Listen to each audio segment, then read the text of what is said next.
Okay, everyone, so we've got our first panel discussion of the day, which is just about to kick off, and it's on strengthening Plan Vivo's regional presence. So Plan Vivo, we're looking to develop and expand regionally to better support projects and to strengthen the spread of our model, really, and our impact. So in this session, the panelists are going to discuss how we can strengthen that presence and opportunities for Plan Vivo in different regions. So I'll introduce you to our facilitator, Eva, and then hand over to her. So Eva Schoof, I'm sure most of you know very, very well. She's been with Plan Vivo since 2015. She leads our projects team and is also heading up our country's strategies and regional expansion going forward. And Eva's been a huge part of Plan Vivo's development and growth to date, including coordinating the standard update that lies in front of all of you now. So I'll hand it over to Eva. Thanks, Caroline. Hi, everyone. I hope everyone is caffeinated. Robbie and I were just saying we have the worst spot of the day right after lunch when everyone's in a food coma. Yeah, really wonderful to see everyone. As Caroline mentioned, this panel is about strengthening Plan Vivo's regional presence. So this morning we looked back on 25 years of impact and the wonderful work that our projects have done, are currently doing, and how we can enable to do them in the future. And one very large part of that for us as Plan Vivo is that we recognize that we need to support our projects, obviously at the project level, but there are often a lot of differences, but also similarities when it comes to different regions that our projects are based in. So the panel today, we have some fantastic project representatives with us today who will share their experience with the projects that they are leading, and also highlight sort of the opportunities and challenges that they see specifically within the region that the project is based in, and how Plan Vivo as a standard could support them, and what Plan Vivo could do in the future to expand its presence on a regional level. Just a little bit of a FYI, you can see a couple of panelists up there who are unfortunately not with us today. They were unable to get their visas. So that's why, first of all, I'm going to introduce you to Mark Poffenberger. Mark was meant to be my co-facilitator today, but he's also been very instrumental in guiding these projects and developing these projects. So he is now a representative of these projects on the panel. And just to give a little bit more background to Mark, Mark has 40 years of experience with community projects in Southeast Asia and South Asia. As I just mentioned, has been very instrumental in setting up the Khasi Hills projects, which we'll hear a little bit more from in a moment, and also the Bujang Raba project in Indonesia. And he was the managing director and set up together with his wife, Dr. Catherine Smith-Hansen, who's maybe somewhere here in the room as well, Community Forestry International, and is now doing God's work, supporting projects, but also Plan Vivo as a board member. So thank you, Mark. We'll hear more from you in a minute. And still with me, because we thought it was very, very important for us to still hear from Tambor and from Emmy in Indonesia, even though they couldn't be here today because they represent the indigenous communities that Plan Vivo aims to support. So we'll start with a short recording from Tambor, Lyngdoh, who's head of the Mawphlang Welfare Society and coordinating the Khasi Hills Community Red Project in Meghalaya in India. The project is one of the bigger red projects that is certified under Plan Vivo, around 27,000 hectares that are under conservation, and it's 10 indigenous communities that are working together and have formed, actually it's 10 different kingdoms even, and I'm sure Mark will be able to tell you more about that are working together to protect their forests. So we'll start with a little presentation from Tambor first, before we move into our discussion. Thank you. Greetings from Mawphlang, Meghalaya in India. I, Mr. Tambor Lyngdoh, would like to present you the Khasi Hills Community Red Plus project implementing by the tribal Khasi community people in the state of Meghalaya where it has been progressing for the last 10 years. The project is located in the northeastern parts of India, covering an area of 23,500 hectares. We have the dense forest of around 2,847 hectares, and the open forest is about 8,000 hectares.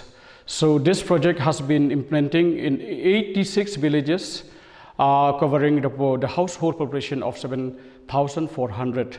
This project has been becoming one of the first Red Plus project in India, implemented by the community people. Since this project has been implemented by the indigenous tribal people, they have a lot of indigenous knowledge as well as community ownership and scientific guidance through the project. The Khasi people have a long history of forest conservation through social fencing and sacred groves and community forest management. Before I go to the last slide, I would like to share with you the lesson learned. You know, the integration with the various partners and consultants, we learn a lot of things that make things easier. When we start a project, if we don't have the CFI, we will not be able to penetrate through the thick skin of the Red Plus project. But by having the zero emission, the COTAP, the Plan Vivo, which is the best in itself, which is so supportive and helping us to know better of what we are to do. And we have been learning a lot. And right now we are also able to complete the PDD and also submit it to them, which will be re-verified soon. And also we have been able to prepare the 2 pins for the Manipur Cookie project as well as Rivoy project. This shows or showcasing that the integration with all these partners and consultants, especially the Plan Vivo, is the best thing that we learn.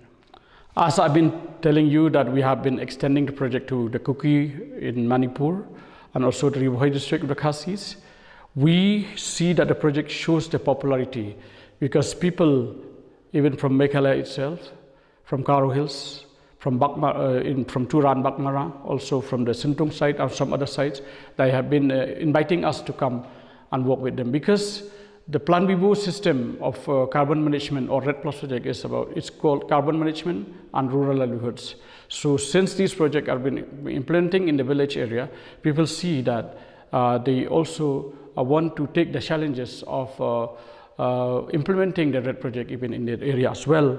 So, and one of the things also that we like most is that the Plan Vivo and this concept of the Plan Vivo project is the bottom-up planning, where people, as you know, the elite are out of the framework, because the people by themselves, they are the owner of the forest, and also they decide about what they want to do about the forest. And through the projects, we also been able to see that the sense of ownership and responsibility is being enhanced. It is not just with the villages around Meghalaya and in the northeastern states of India. It is also about the World Bank. The World Bank come to sit with us many times. The ICFI from Dehradun, the government of India themselves, they come more than 3 times. They even come and sit with us, learn from us, and also the Basin Development Project of Meghalaya, as well as the JICA from Japan. These are all things that they have been impressed by what we are doing, and so we see that the future and the thing that we are doing is a good thing, and it can change the world. Thanks very much. That was a brief statement from Tambor, who was unable to join us today, but it was still great to hear some of the lessons learned and experience. I realized I said we're going to move into the panel discussion, but we're going to hear from actually one more person who also couldn't make it, Emmy, Primadona, who's the project coordinator for the Bujang Raba Community Pets Project in Sumatra, Indonesia. It's a project that works to aims to protect around 5,000 hectares of primary rainforest with 5 local villages. We're very sad that Emmy couldn't be here with us today, because I think, as most of us, especially those who work in Indonesia, know that Indonesia is a little bit of a uncertainty situation where voluntary carbon projects are currently not really sure whether or when they might be able to resume trading. And so Emmy has sent us just a short statement from her perspective on challenges and opportunities going forward, specifically thinking about the Indonesian region. So based on this experience, we can see there is opportunity and challenge. Start with this project. We feel that this is become a model community pest project, the first one in Indonesia on the social forestry. Uh, there are many people want to visit the Bujang Raba as a model, and they have been thinking to duplicate, to copy this initiative to the other area, because they are also interested to reflect what is the management plan they did and what is the impact in the future for the evidence base. And until now, we still got so many offering from buyers, so many offering interested to learn more about the Bujang Raba from many buyers. However, we faced a challenge since in 2021.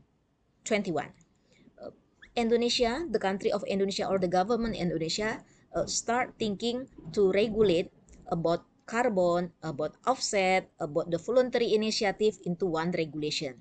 And until now, we still wait until 1 year until the regulation is ready.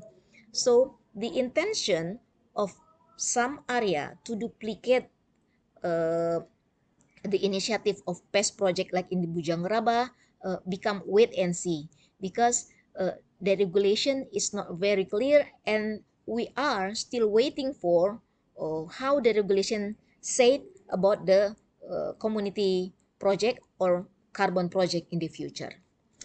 And the impact of regulation itself, the project transaction its whole, the issue of the carbon offset, CO2 transferring is still something sensitive through the to the government Indonesia.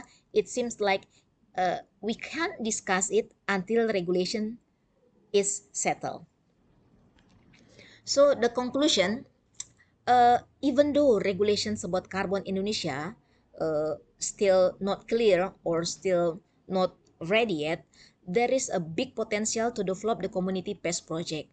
As we know that we have a target 12.7 million, and 5 millions already get the license for the social forestry, and it is good opportunity for them to prove it that actually the social forestry has a power for the mitigation and adaptation of climate change, even if they even if the governments give 12.7 million hectare to the local community. And the second one, the community pest project like in Bujang Raba cannot be happen without any technical support from many stakeholders, from Warsi, for example, from Plan Vivo, for example, and for anyone that help the local community, because local community has a very lack capacity in terms of technical, financial, and facilitation. The third one, we have been thinking that maybe Plan Vivo need to strategize the conditions or the narrations of carbon unit into pest unit. So when we talk about community initiative to manage the forest in sustainable way, maybe it's good we put the unit of pest, included the document uploaded on the website, because the document uploaded in the website is very clear how many sales, how many unsellable, and how many issued. And in this uncertainty condition, it's really high attention to many parties to see how the sales is still transacted, and maybe things that offsetting is something is not allowed at this time. Uh, and for and we believe the existence of the Plan Vivo in Indonesia, maybe it's a good way to, what is it, in the past, in the future, the the the narrations of carbon community, it's become very famous later on. So maybe we need to strengthen the role of local community, not only as the object of this kind of transaction, but should play an active role to to to what is it, to power, to speak their right and to decide their roles as beneficiaries of the management in a sustainable way. I think that's all, and thank you so much. So that was our video message from Emmy. I should say that both of the snippets that we saw are part of a larger presentation, which were unfortunately too long to play in the entirety today, but we'll put them online and we'll signpost it. So if you're interested in seeing the whole presentation from both projects, then that it will be available online. Right, now we're moving into the room. I mean, I hope everyone after the last 2 years is familiar with hybrid events. We're now moving into the in-person part of this event, or panel discussion, I should say.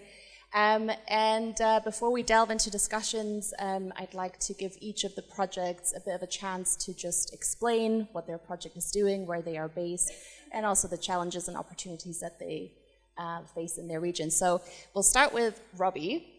Robbie Henderson is the founder and CEO of the Nakau program, which is an innovative payments for ecosystem services and RED program in the Pacific Islands.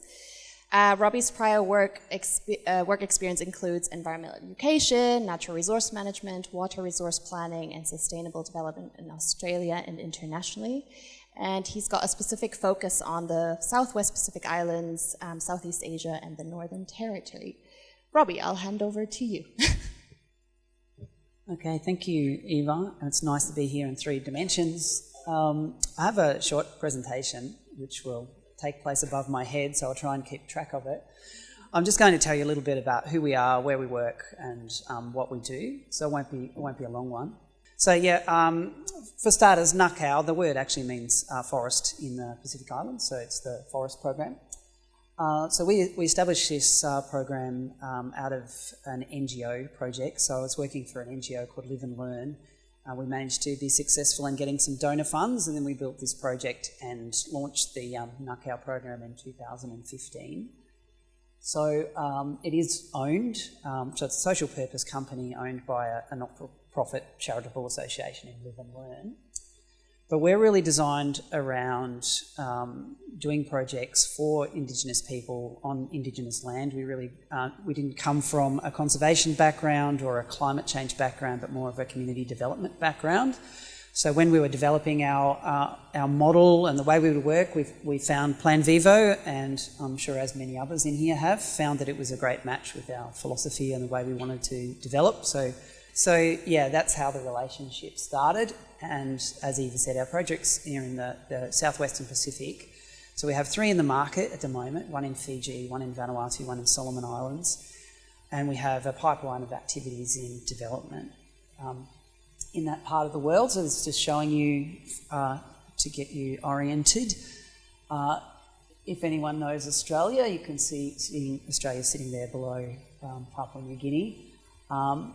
So Solomon Islands in the north, then we have Vanuatu and Fiji and Samoa. So you'll see they're small countries, some of the most vulnerable to the impacts of climate change. And I was just sharing some stories with a few people earlier about just the impacts that those people are feeling. So 3 massive Category 5 cyclones, so Hurricane Katrina size in the last 4 years, shows just how vulnerable those people are.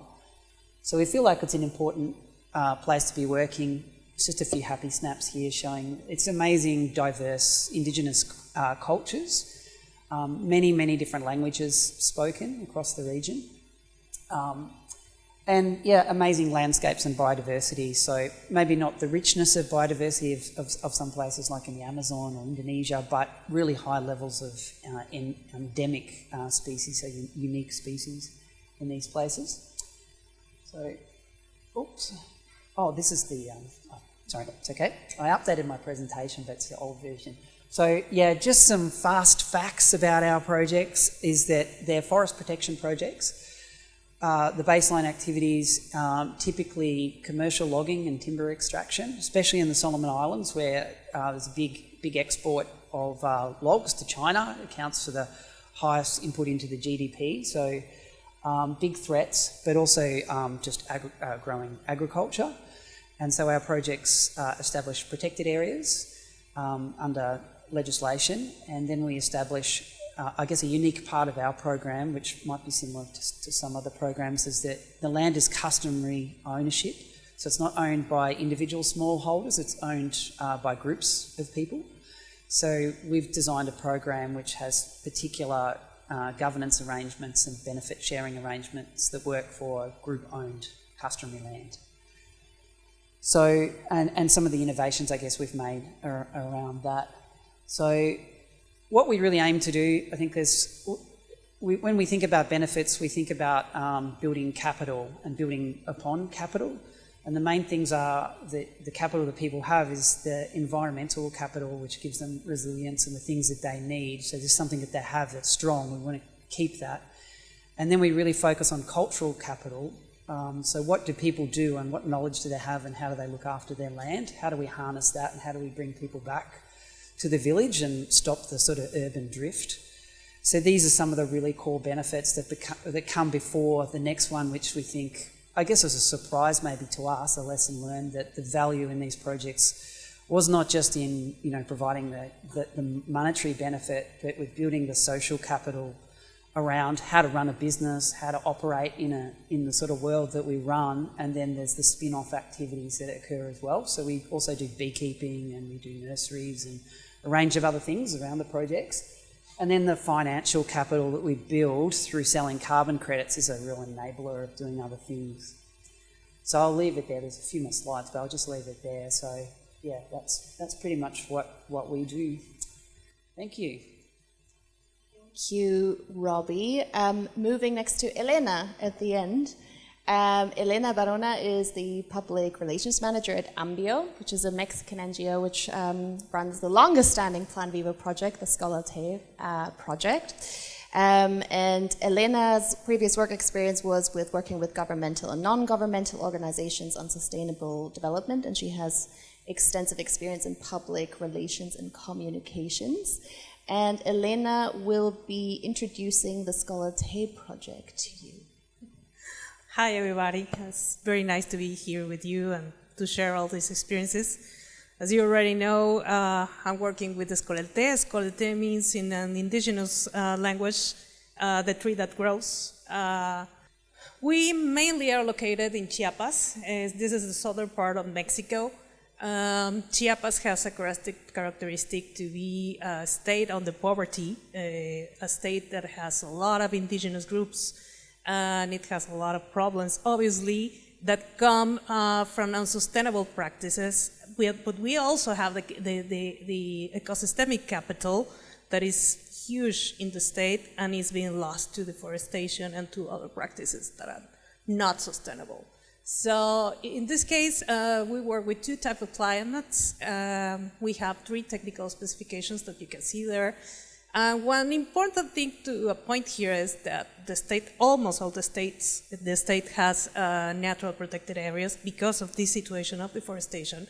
So we are joint contribution with the government, local and national government, to work together to find solutions on where to support activities that cannot be supported by other entities, even the government. So I believe this is one of the key things that it's been helping the project to stay this long, for 25 years already. One of the things I wanted to point out is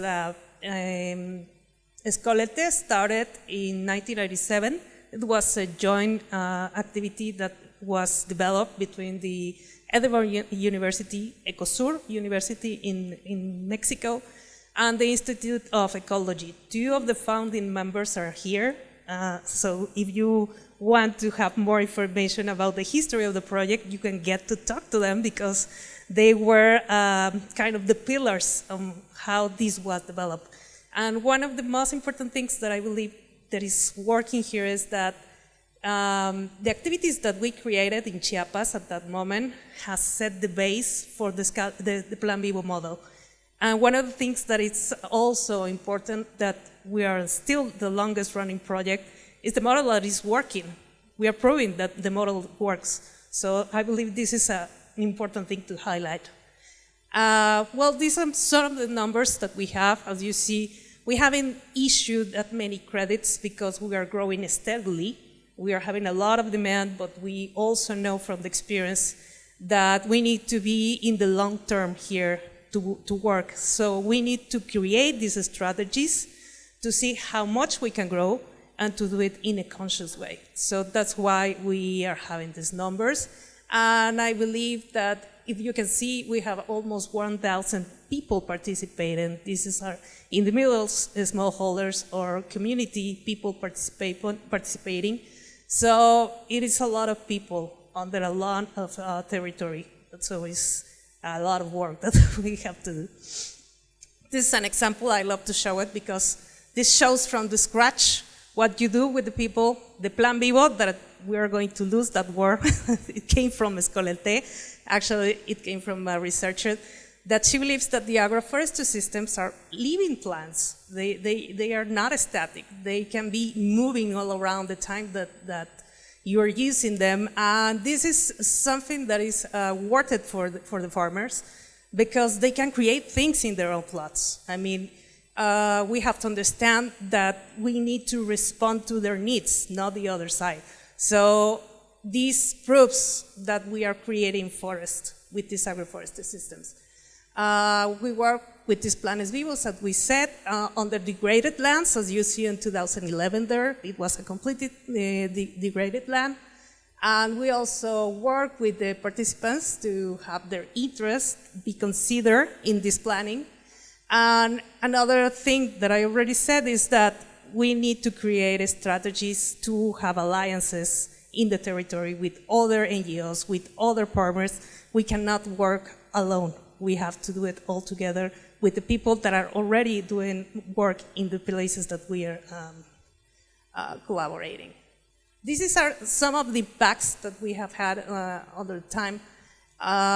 In this case, for example, if you can see the picture, this girl, this young girl, is a community technician.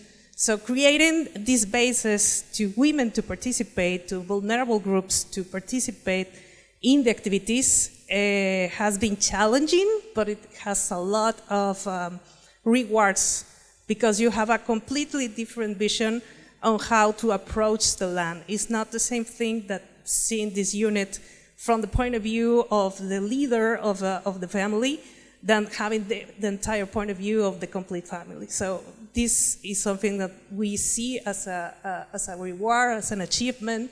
We also see that many of our technicians have been working with many of the activities that we do, and they become team leaders in their own communities because they have this capital, that the knowledge that they are getting is giving them the opportunities to open doors to many other projects and other activities that are very resourceful for them.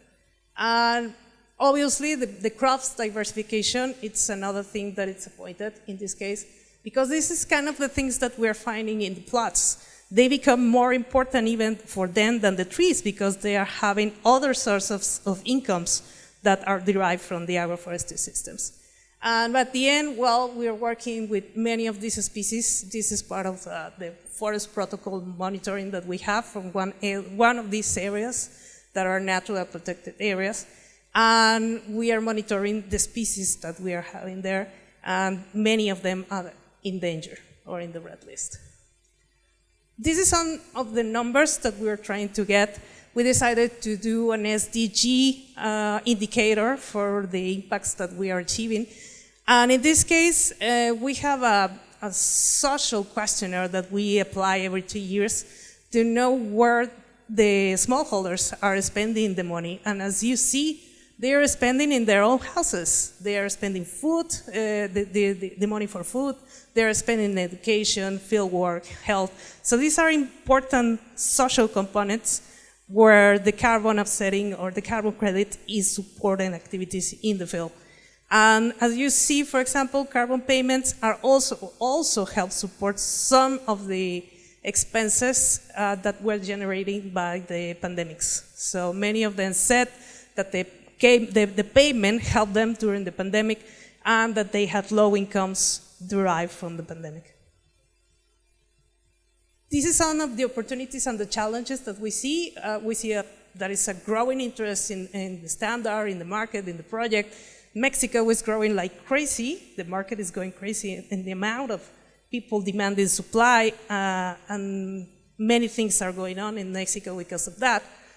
We also see that we have a strong capacity to expand the model in Mexico too.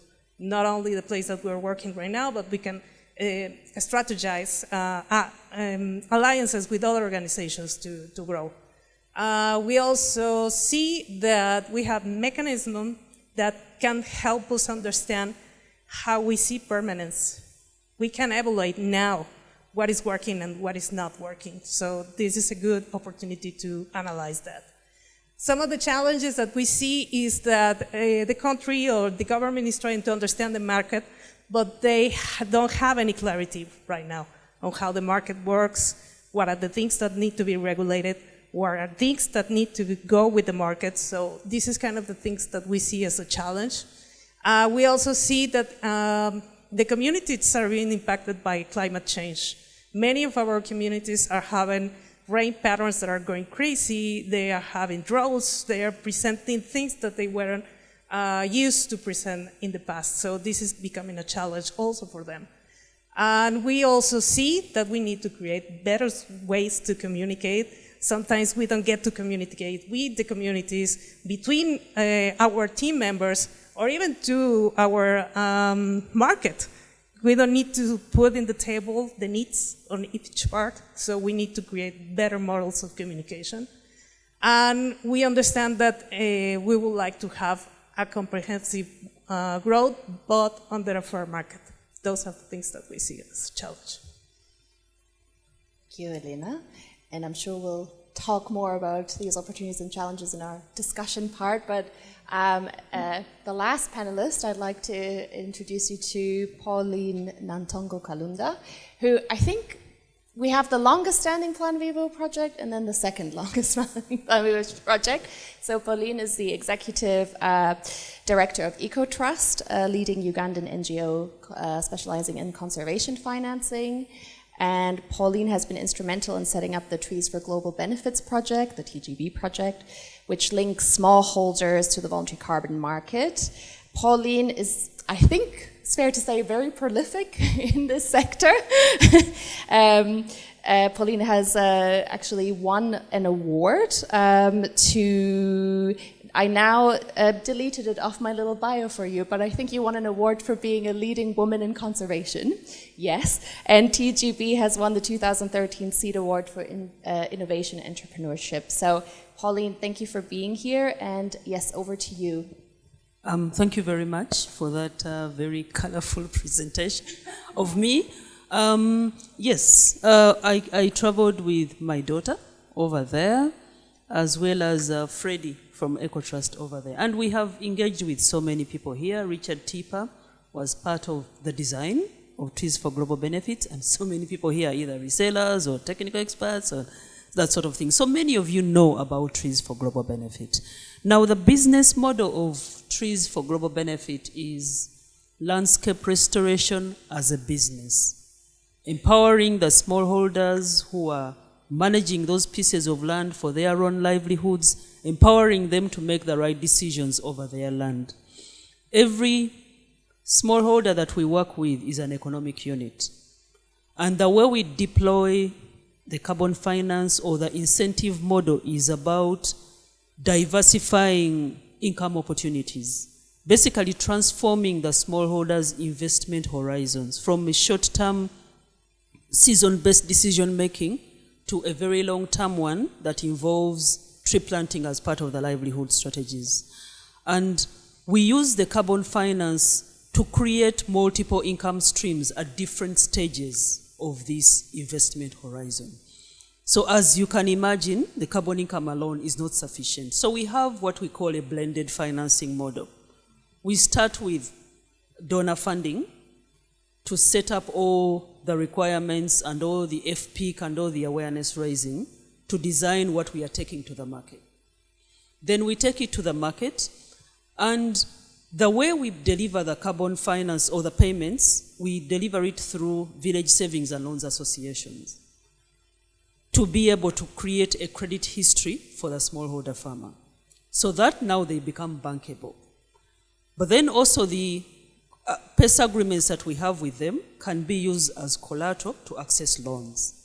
And then we also build social capital, ability to access markets and so on and so forth. So you create an atmosphere of predictable financing to enable this enterprise to work.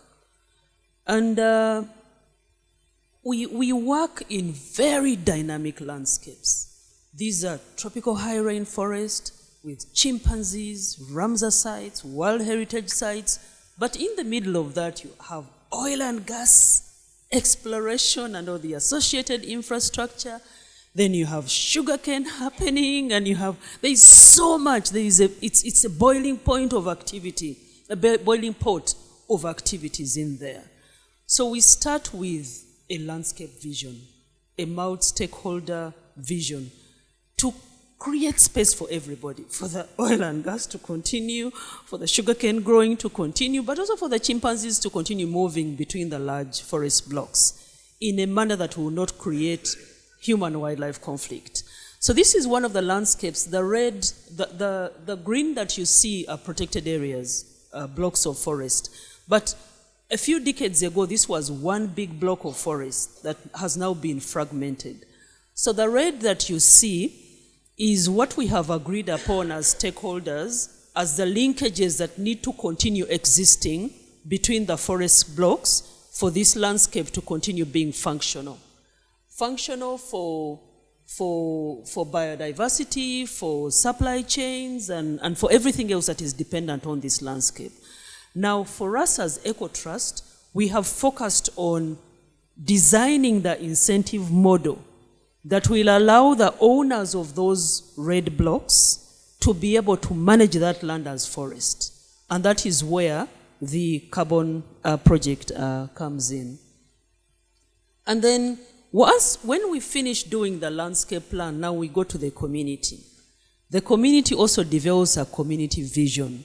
And we have a process that we use. It's a multi-lane highway. Every lane leads the community to a certain objective. So only one or two of those lanes are linked to carbon income. Other lanes lead to other things. Once we are done with the community vision, then we go to the household. The household also develops its vision, its multi-lane highway, its vision on how it sees itself. Then the Plan Vivo comes and sits into one of those lanes. So it's an integrated approach that starts from landscape to household. And so this is a business with a triple bottom line. A triple bottom line, biodiversity conservation, climate change, adaptation and mitigation, as well as livelihood improvement. Now, one of the biggest challenges that we are facing right now is that normally when things become formalized and regular and regulated, the inclusivity is lost. The smallholders, the indigenous peoples and local communities, they don't have them in mind when they are creating formalized system or when they are creating regulations, because they are always looked at as the dependents or the people that are on the fringes of community. So we have a situation where we have been running this for 20 years. We have provided the majority of the lessons upon which the government has built their RED systems. But when you look at the provisions they have, among the reference levels they have, does not include activities like this. Among the processes for accessing, for registration and what have you, they don't include anything that is friendly to the smallholder farmers.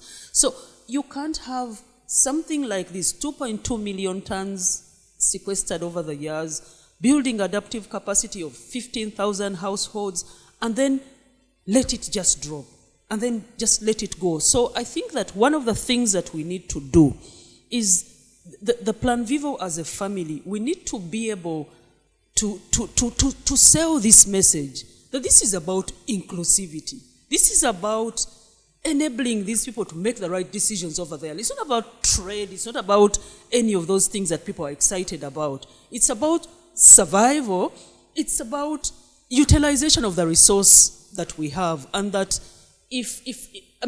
there's so much that is lost by not creating space for them to access the way we access it. Because here, the communities, the IPOs, they retain the rights to the land, they retain the rights to the trees, and they retain the rights to carbon.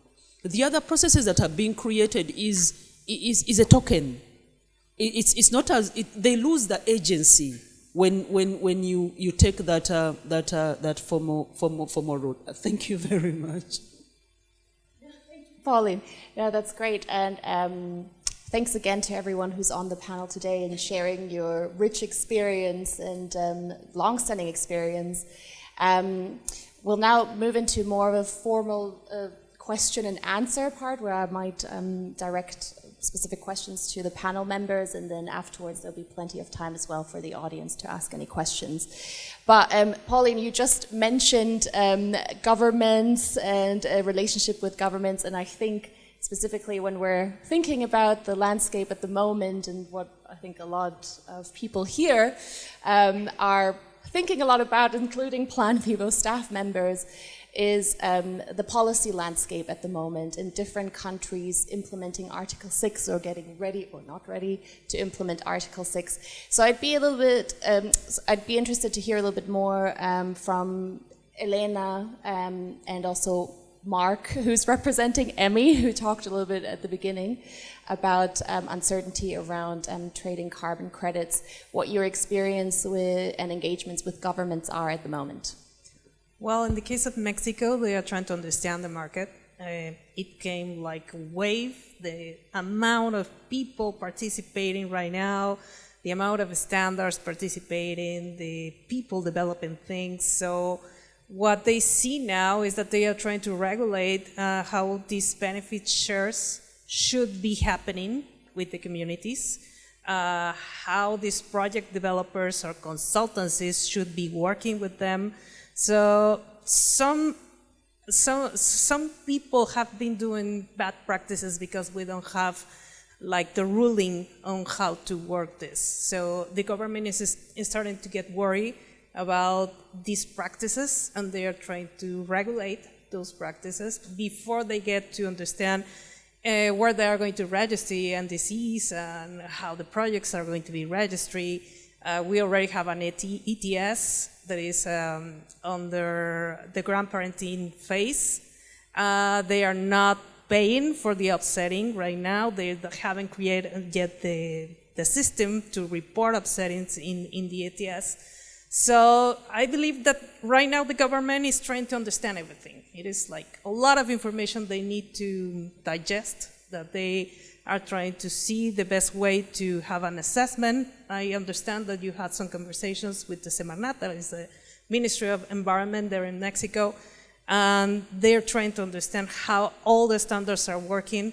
It is crazy for them to understand how Plan Vivo works. It is different from other standards. So they kind of understand what they are doing, the other ones, but whenever you come to Plan Vivo, to the sizes of people that we work with, the landscape vision that we have, the benefit sharing is like, I try to understand how you work because it is completely different.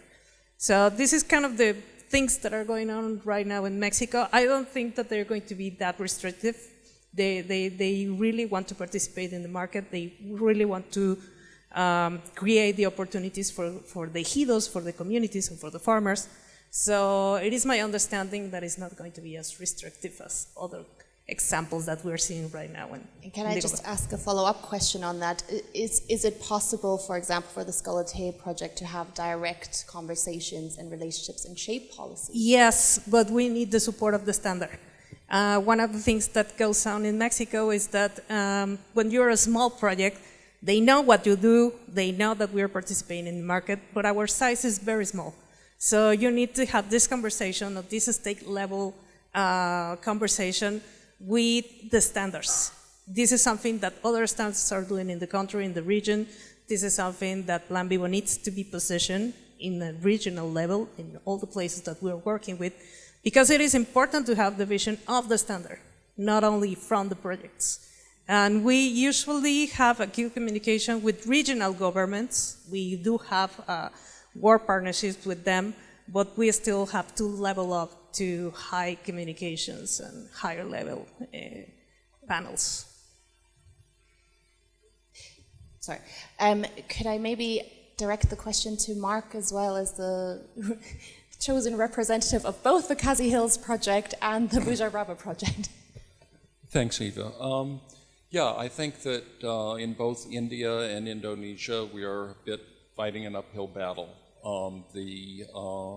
The tendency has been for the global climate discussions to be G to G, or from the UNFCCC to the national governments, and there are policies shaping to establish national carbon accounting systems, and in which case the government is starting to move in and say, this is our domain. And in Indonesia, as Emmy just said, they've restricted the sale of carbon by non-government organizations. And this is despite the fact that these early Plan Vivo projects have become national models for how communities can implement both RED and reforestation projects. They work because they're community-driven. They work because only the communities at the end of the day can deal with local drivers of deforestation and can do the hard work of restoring environments. So it's really a question, you know, where the multilateral agencies, the World Bank, the bilateral agencies are by necessity required mostly in these countries to work with national governments. So the ability to get support at the community level, even though it's demonstrated to be the effective way to move to achieve these objectives, is really difficult, and we're not sure where we stand right now. But as Emmy said, trying to get around it by looking at payments for environmental services that are defined differently and aren't carbon focused is one way we could do it. And I think national governments are maybe open to that because it gets them away from the problem of double counting. So this, I think, is something that Plan Vivo needs to explore, how we could develop other metrics, and it's also going to be a challenge to develop a market for those services. But the carbon values are there, there's no doubt about that, but there's so many other values. So that's kind of the situation right now.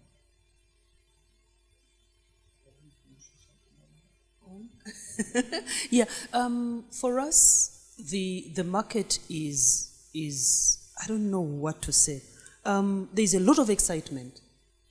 Our governments are getting humongous offers of buying carbon credits, and now they're saying, you've been having access to these loads of money. So they think that those are the monies that we've been accessing, and they're like, now Article 6 authorizes us to regulate you, you know? So from today onwards, you need a letter from us. So there's that kind of excitement, and it's not it's a threatening excitement, and we have big actors, big NGOs that are sitting on the table with government and assuring them, if you displace all those guys, we will give you access to monies, we will give you access to the markets. So it's threatening in that I don't think the government wants to stop us from acting. It would be nice for us not to compromise on the value that the current design has to the community. And I think there's a lot of goodwill, especially within our parent ministry, which is the Ministry of Environment. But now the decision-making powers is beginning to sit with the Ministry of Finance. And the Ministry of Finance is about revenue and more revenue. Yeah, thanks. So we're probably experiencing quite similar, we have similar observations in the Pacific Island countries. I think we're all hoping that markets would grow really quickly, and now now things are moving so quickly, we can see the risks in how things develop. So maybe to just add something different, I guess, to the conversation, I really feel like we have a great model, the way that we work. And we've found, in the Pacific, we have a unique set of circumstances. There's not a lot of other projects out there, so we're one of the few. I think it's really valuable that we can get a seat at the table, and we should really try to engage, because what we have is, we need to make sure that we are talking about how we bring benefits back to communities. And I think there is goodwill, but we've also experienced this change where it was the domain of the Ministry of Forestry and the Ministry of Environment, and so, for example, in Fiji, it's moved across to a central agency, the Ministry of Economy. And yeah, there's a lack of coordination, I think, between agencies as well. But yeah, I think for us, we've been asking ourselves, what's our position? What's the enabling environment that we want to see? How do we influence that? Just trying to be strategic about how we take that forward, and who should be the messenger. And just how we can influence things. But I guess what we feel is it's really important for our voice to be heard, and we should get in there and try to influence how things develop. Thanks, that's really interesting to hear the, differences in the different region and experiences, but also quite a lot of similarities.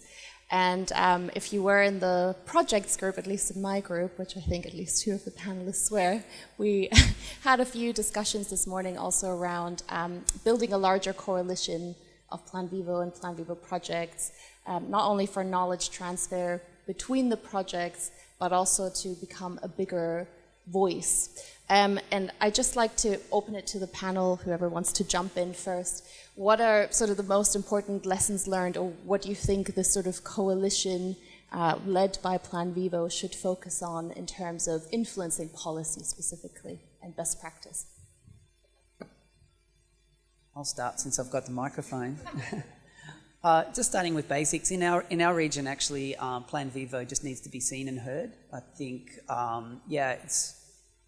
people are more familiar with other standards, even though there's not a lot going on in our region. The governments have heard of Plan Vivo, but I think just having that presence, visibility, to start with would be really helpful. Thank you very much. I think that my point is exactly that, but for me is from the safeguarding perspective. The people that the Plan Vivo gives an opportunity to have the right. They have the rights over land. They have the same rights as the rest of the players, and the rest of the processes have not given as much space to them as it is. But also for Plan Vivo to communicate that actually it is, even though they look at them as a risky lot, but they are not. From the experiences of the projects that we have, it is actually the socio-ecological characteristics that determine the success of the project. So these people are part of the landscape. They understand the landscape. If it can be sold to them, then it will succeed. So things that exclude them are actually more risky than processes that include them. So for me, that message of inclusivity, and why inclusivity is actually part of a risk management strategy for everything to succeed, this inclusivity is critical, and it's part of what the Plan Vivo stands for. That message should be drummed, highlighted, screamed, billboarded on top of mountains. Well, I should have to agree with you. I mean, we need to see the things from the point of view from the landowners.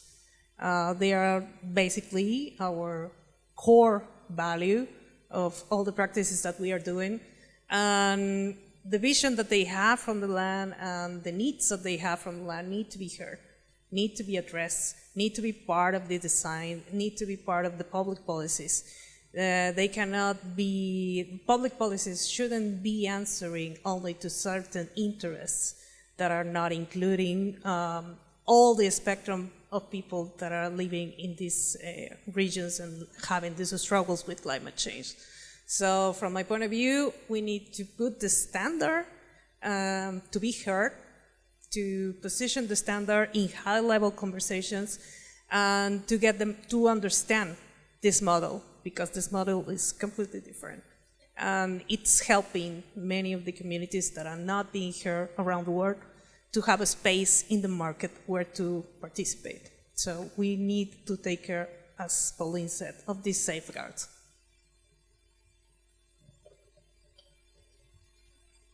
In Indonesia, when Chris and Peter and I were there, 2014, I think, we had meetings with the Ministry of Forest and Environment, and other people had talked about Plan Vivo as a standard, and there was a lot of interest in the ministry. They needed a model. I know that they have a huge forest population, and they are interested in transferring 12 million hectares to communities throughout the archipelago. And I think that then we kind of disappeared. The project is there, local government likes the project, but I think that there needs to be more follow-through. There needs to be more dialogue in how it can fit into the evolving sense of how Indonesia is going to deal with climate change. So I think it's country by country where's the opportunities to come in. But let's face it, it's a very attractive model. It makes a lot of sense in many countries. And I think that we just have to, again, be there and be presenting it and showing, the proof in the projects of how effective. Very specific follow-up question to each of you then. What should this look like?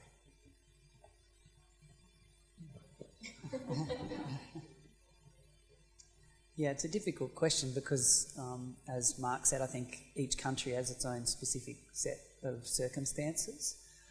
So, yeah, for us, I think, in the Pacific, as I was saying, I think it starts off with Plan Vivo being visible. One thing I've noticed over the years is that I've been to lots of consultations where everyone's sitting through lots of presentations about markets, and it's very intangibles that people are hearing, and their eyes are glazing over a bit. And then one of our team, especially our local team, starts to talk about something that you can put your hands on, and it's real, and it involves people, and they can show pictures and tell stories. It's really powerful, and that actually really connects with people from all levels, I think, including government. So, so what would help us? I think what would help us would be learning from the network. So I think it would be good for us to be sharing stories about how we're approaching this, what sort of policies we're asking for, what sort of positions we're taking. Just to learn from each other's experiences would be really useful. And maybe we need to face the reality, I guess, that this is part of our work for sure. That if we don't pay attention to the development of the regulatory frameworks that we operate in, we'll find ourselves with a beautiful project with nowhere to go. So I think if there's any resources and capacity building that can help us along that journey, that's probably really good.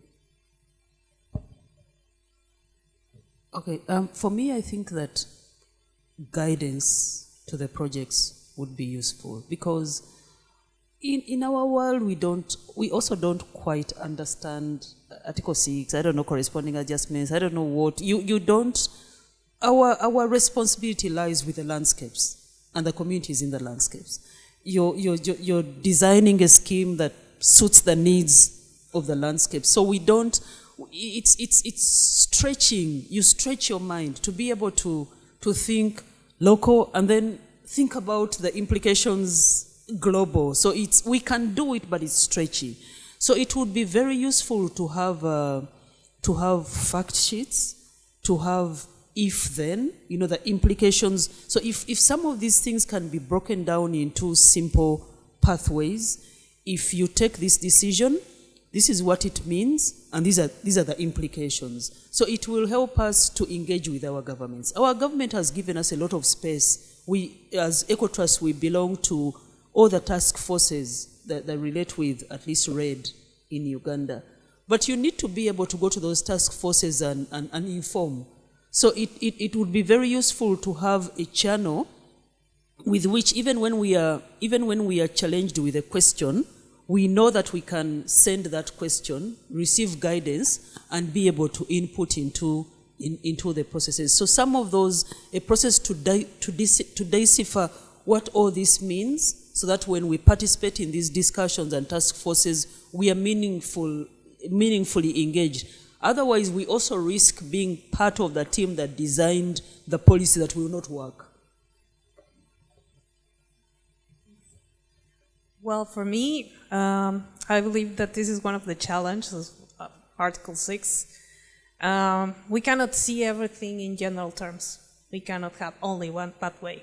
So we need to understand the context of each country, the challenges that the projects are facing in each country, and maybe by having a better network between all of the projects that are already working, facing these challenges, have some sort of communication that give us the solutions that they are getting in their own countries and how we can face these challenges in our own countries. So I believe that having this network strengthened will help us to understand how to face all these challenges that are going to be happening in the next years.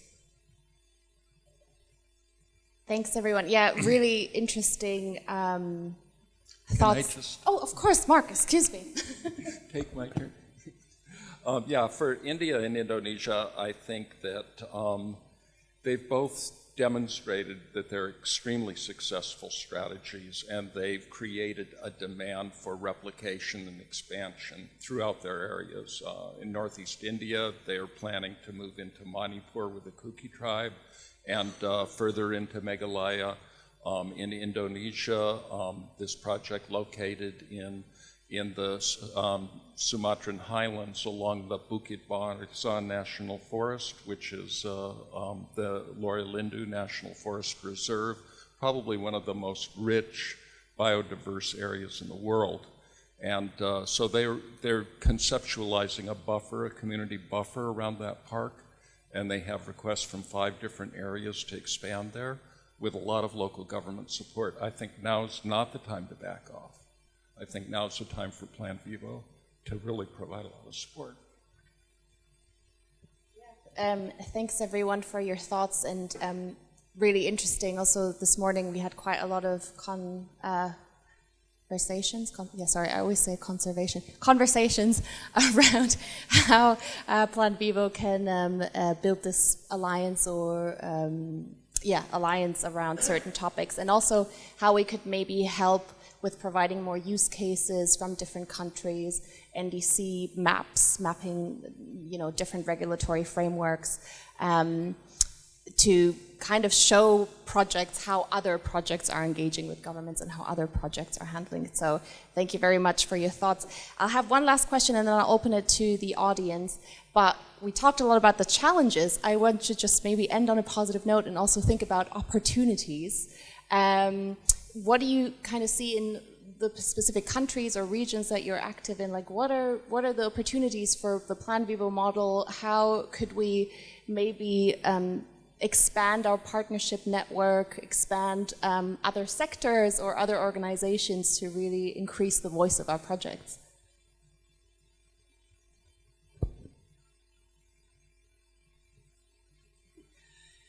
Yeah, there are lots of opportunities. I guess it comes back to the fact that we have these demonstration projects or early mover projects that show the concept is really strong and really successful. So we're also experiencing, on the back of that, a lot of interest in replicating what we're doing. So we actually just went through a process of scoping for new projects in the Solomon Islands, just an example. And we were a bit nervous about doing this, but we were required to do it by a donor, mostly because we didn't want to build expectations that we couldn't fulfill. But it just went to show there's about 140 sites, and groups of people came to us saying we would like to be part of this, and it's just far beyond what we could do at the moment. But it just shows that there's real demand for the model. and it definitely fits well in the Pacific Island context.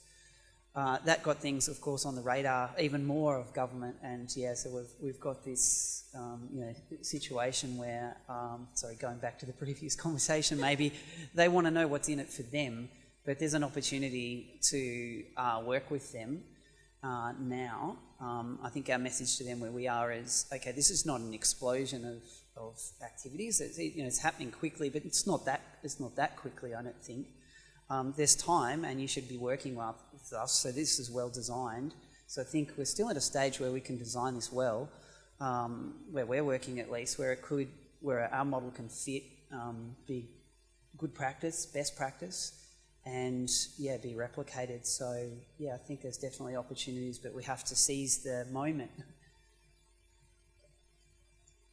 Okay, for me, the biggest opportunity that we have on our side is the CBD, the Convention on Biological Diversity, is also in the middle of designing a post-2020 global biodiversity framework.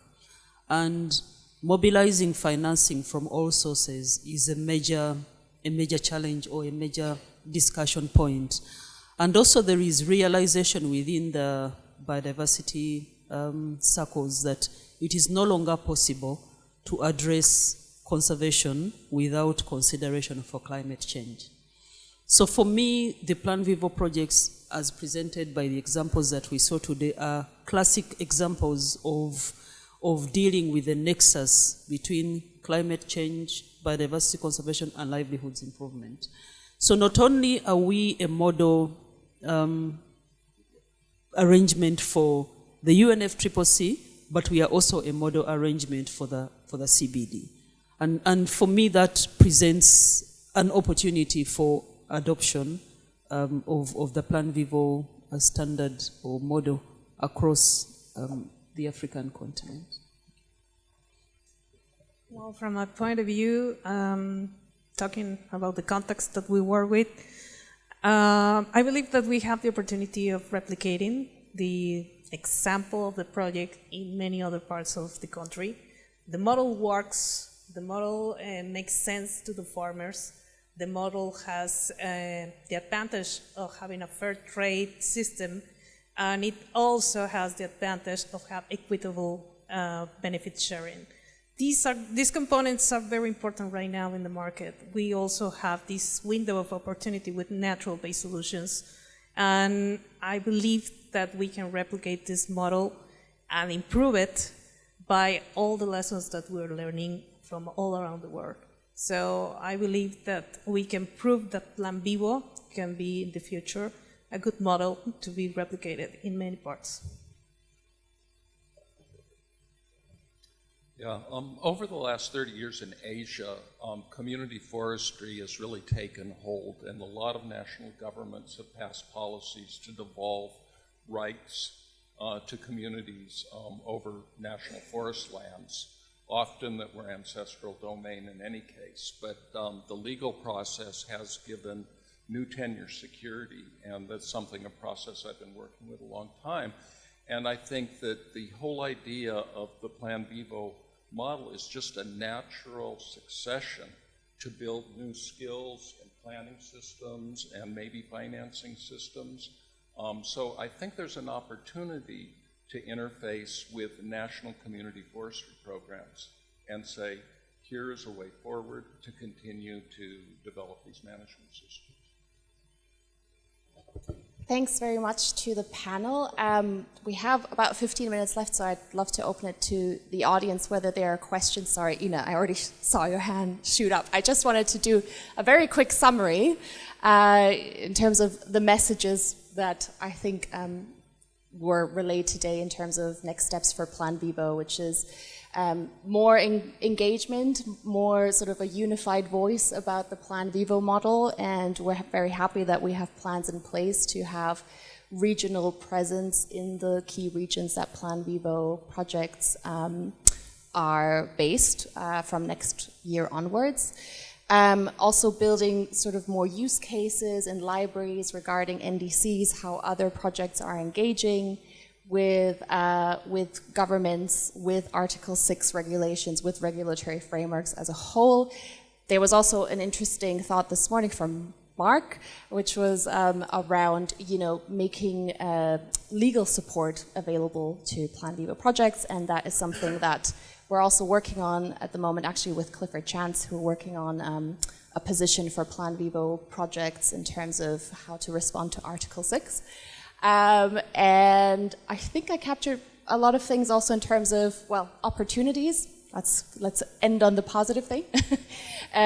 Looking at the Plan Vivo model, which delivers multiple benefits, not just climate benefits and carbon benefits, and how that could fit in with other donors perhaps, or other movements, organizations, such as the CBD and also other programs. Right, that's enough from me. I hope my Plan Vivo colleagues were taking note of all that in terms of next steps for us. And I'd love to hand it over to the audience now. Ina, go for it. Yes, thank you. So I'm Ina Porras. I didn't introduce myself before. I'm with FCDO, which doesn't stand for Forest and Community Organizations. It's the Foreign, Commonwealth and Development Office. I apologize in advance if we've cut up funds for any of your organizations. I hope it was not any of the projects I'm involved in.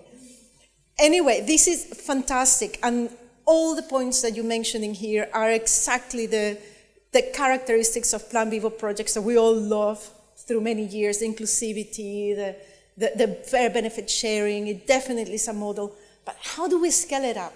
I work now with the UK government, and we work with many other donors, and the big question is always, how do you scale it up? To reduce transaction costs, we're all talking about satellite imagery and all of that, but that doesn't reveal inclusivity. That doesn't tell you about the things that will make this a different project. So how can we scale this up without cutting corners, or without cutting many corners, or what corners can we cut that will still keep the main message of what Plan Vivo is about, but how do we make it into something that could go through many, many, many thousands of hectares, that when you talk to governments, because we're going to be having to talk to governments to do this, how do you make sure that you don't end up in little islands of projects, but you are going to be part of the big solution? And we need a model that would enable this. So that's what I really want to bring to the table, that challenge. If this regional forum will do, that will be a fantastic thing. Yeah, thank you. That's a really good question, I think. And I think, and maybe my views might go against the grain a little bit, because I think we're always hearing about integrity, and that's really important, but I also think we need to have a really strong theory of change, which is about change. How do we get to do more of this in the most effective way without focusing immediately, I guess, on the measurement as the first place we look. I think that's what I'm looking for, is looking at how do we simplify this whole system. We still need to maintain integrity, but I would like to refocus on how do we get the most effective change happening on the ground. Not maybe the first question is how do we verify that change, because I think if we did it a different way sometimes, that we might find that there'd be we might have, some project failures, but we might also see there's a lot more projects are enabled to happen, and we could maybe look at some other creative ways of ensuring integrity, maybe some more use of proxy measures. Something that I would really like to see is about focusing more on participation of people in projects. So one thing we can verify is how much money we pay through to people to do work on land, on country, in their environment. And I think, if that's part of a theory of change of how we're going to actually make change happen, maybe we can focus on some of these things a bit more. So, but as I said, I'm not even sure myself if that's a great idea, because obviously integrity is super important as well, but we're asking ourselves these questions. How do we just have this, how do we focus on change and getting it happen as efficiently as possible? And it has to change from what we're doing, because if we tried to do the same 3 projects we've got, and just do it the same way, in 10 years' time we'll have 6 or 7 projects, but we'd like to have 30 or 40 projects. So we do need to find ways of making it simpler. I think that mine is also similar to his. Really, the technical aspects of carbon, I think, are the simplest. I don't know the whatever equations and so on and so forth that you put in and you churn out the numbers. The thing that really determines scale is the socioeconomic characteristics on the ground.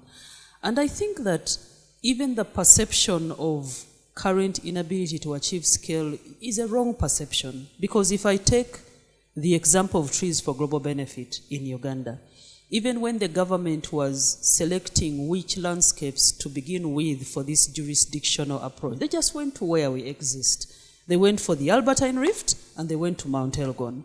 And part of the reason was, if it is working for trees for global benefit, it should be able to work for everywhere. And for us, the real ability to scale out has been the community empowerment model. Because we are at that stage where we are now being invited by the community. We heard on radio the other community talking about how they are benefiting. We also want. And by the time you go there, they've already set up the community structures and everything else, because that's what we saw from the other community. We just want to do that vision and you come into our area. So we, as Plan Vivo projects, we already have the structures to enable scale. And for me, I think that part of the thinking or the perception that we are not at scale is really a perception. So we do have the social infrastructure, and I think we need to document it. We need to, I think we were part of that study, I think, that, for example, concluded that only 10% of development aid gets to where it matters. So we have ability to deliver 60% direct into the pockets of the smallholder farmer, before even talking about the capacity building and other things that we deliver from the 40% that we retain. So I think there is already so much within our model that is already achieving scale, but we have not documented and brought out for the market or for stakeholders to recognize. Thanks. Also, before we take other questions, just, the next panel is on scaling with care, so I think they'll talk more about this. I just wanted to relate an experience I had in the late 1980s. I was working on community forestry in India, and we were observing what was going on in West Bengal and Orissa, the Chotanagpur area, where the political environment had started to shift. It was more populist, and tribal communities, this predominantly tribal area, were under a lot of environmental pressures. Forest departments had been cutting, there was a lot of illegal logging going on, and the villages started forming forest protection committees and protecting the forest neighboring them. And once some villages saw that, other villages started picking it up. And over a period of like 20 years, it spread throughout the entire region, and the salt forests regenerated. So it was an enabling environment that allowed an organic social process to take place that empowered communities to restore their landscape. And so I think there is something about how do we create an enabling environment, like Pauline and Robbie was talking about, that allows for the models that are coming out of Plan Vivo to easily expand into other areas, because there is demand. We're seeing it all around these projects. And if the bar is set too high, and the costs are too great, and the process is too complex, it can't move forward with the speed that potentially it could. So I think that's something we really need to look at, because I think there is a great potential, because it's very, very attractive to communities.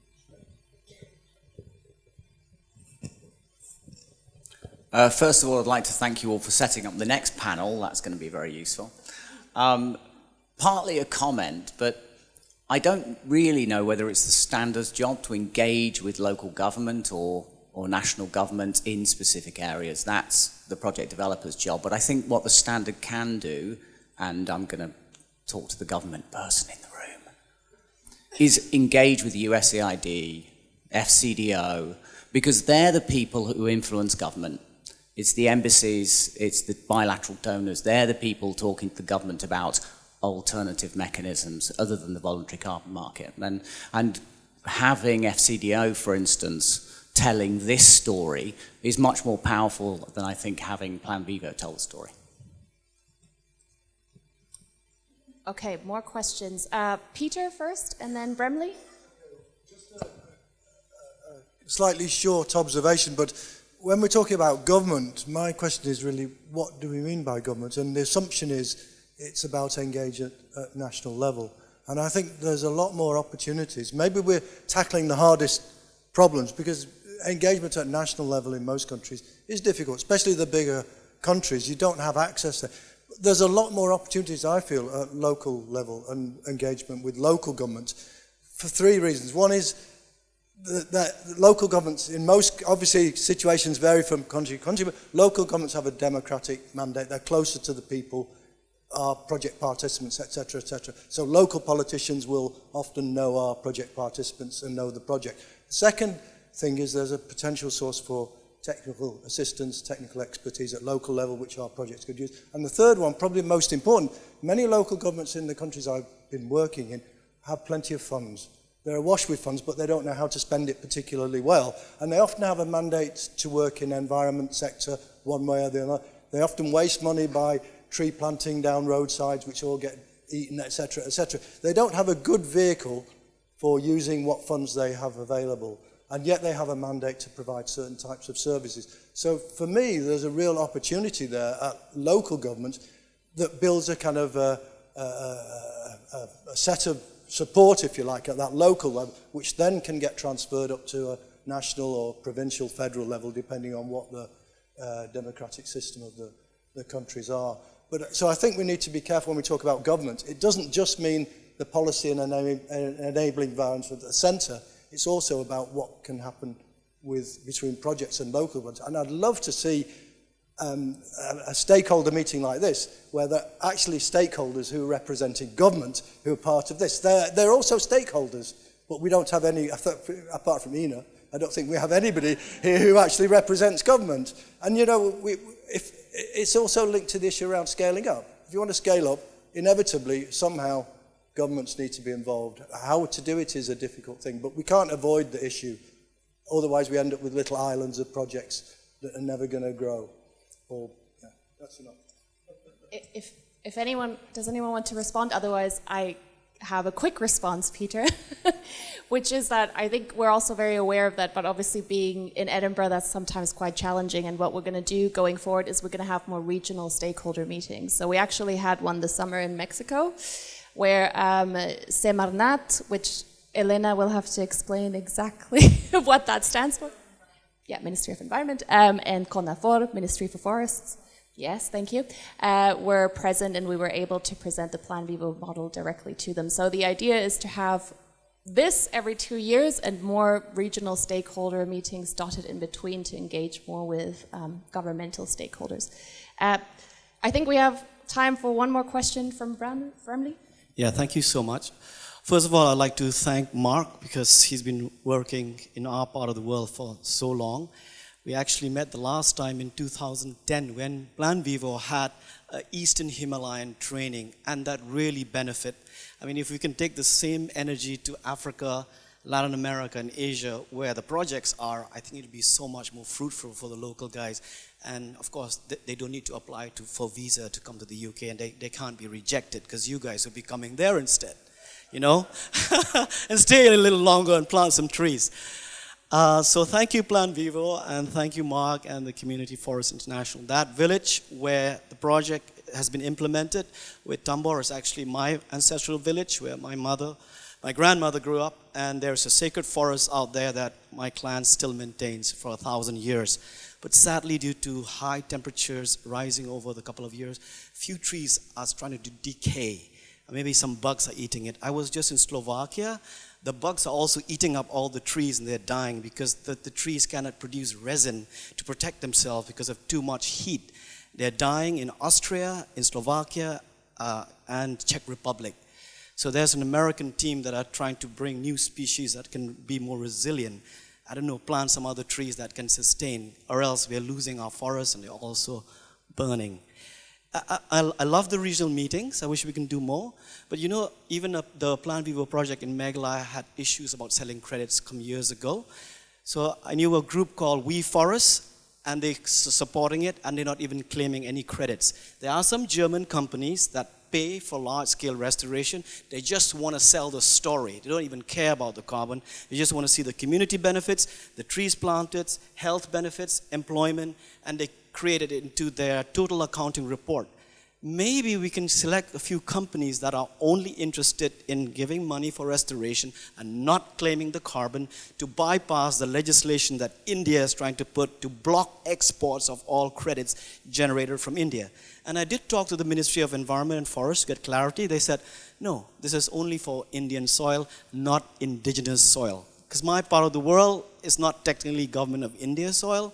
It belongs to the indigenous people, and it could still work. They haven't, it's still a gray area, but they said we will control credits from big energy companies. And it has to be sold only in India for Indian companies. You can't export them anymore. But they are not clear yet with land, especially private land. So we don't know what's going to happen.